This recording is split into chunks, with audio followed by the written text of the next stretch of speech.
Assalamualaikum warahmatullahi wabarakatuh. Tabik pun, salam guru penggerak. Perkenalkan, nama saya Ria Dewinta SPD, calon guru penggerak Angkatan 9 Kota Bandar Lampung. Di sini saya akan menyampaikan kesimpulan dan refleksi pemikiran Ki Hajar Dewantara dalam tugas modul 1.1 A8 koneksi antar materi. Dengan fasilitator Bapak Suharyanto MPD dan pengajar praktik Bapak Novia SPD, sedangkan saya sendiri Ria Dewinta SPD, CGP Angkatan 9 yang berasal dari instansi SD Negeri 2 Batu Putu, Kota Bandar Lampung.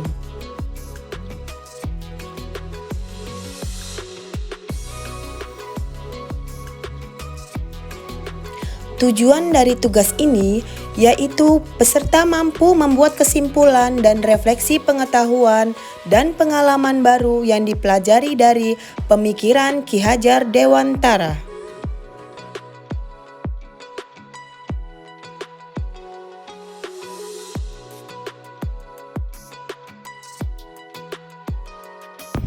Pendidikan adalah tuntunan atas laku dan kodrat anak menuju keselamatan dan kebahagiaan setinggi-tingginya.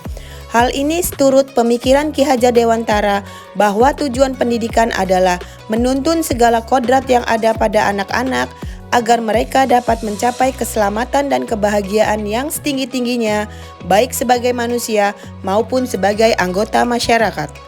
Dalam menuntun laku dan pertumbuhan kodrat anak, KHD mengibaratkan peran pendidik sebagai seorang petani atau tukang kebun.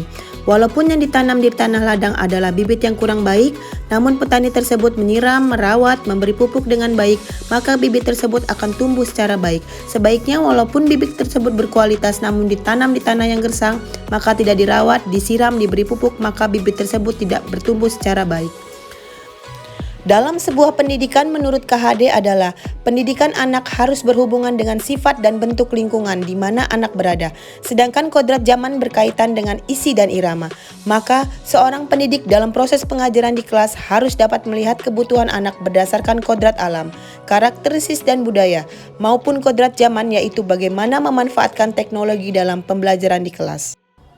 Dalam mengimplementasikan di sekolah, seorang pendidik harus senantiasa memegang teguh semboyan KHD. Ing ngarsa sung tulada, ing madia mangun karsa, tut wuri handayani. Semboyan tersebut mempunyai arti bahwa di depan menjadi teladan, di tengah membangun motivasi, dan di belakang memberi dorongan. Di sini ada 3 pertanyaan pemantik. 1. Apa yang Anda percayai tentang murid dan pembelajaran di kelas sebelum saya mempelajari modul 1.1? 2. Apa yang berubah dari pemikiran atau perilaku saya setelah mempelajari modul ini? 3. Apa yang segera saya terapkan lebih baik agar kelas saya mencerminkan pemikiran KHD? Tentang murid dan pembelajaran di kelas sebelum saya mempelajari modul 1.1. 1. Pembelajaran lebih dominan dilakukan oleh guru. 2. Siswa diperlakukan dengan cara yang sama. 3. Sering mengeluh jika banyak siswa yang tidak tuntas. 4. Ketuntasan belajar siswa dilihat dari nilai KKM. 5. Pembelajaran lebih banyak dilakukan dengan membaca dan menulis. 6. Ketuntasan pencapaian materi lebih penting daripada memahami karakteristik siswa. Hal yang merubah pemikiran setelah saya mempelajari modul ini. 1. Pembelajaran lebih banyak melibatkan siswa. 2. Siswa diperlakukan sesuai dengan karakteristiknya. 3. Memberi kesempatan kepada siswa untuk tumbuh sesuai dengan kodrat.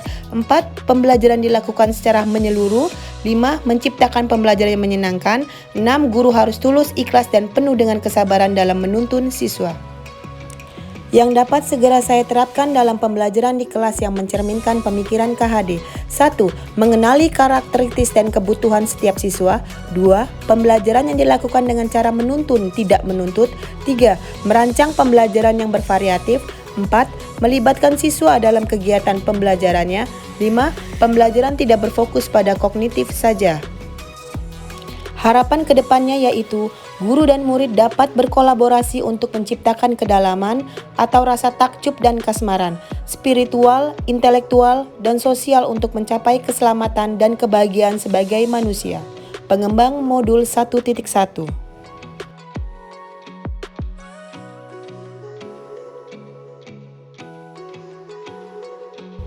Terima kasih. Salam guru penggerak, tergerak, bergerak, menggerakkan.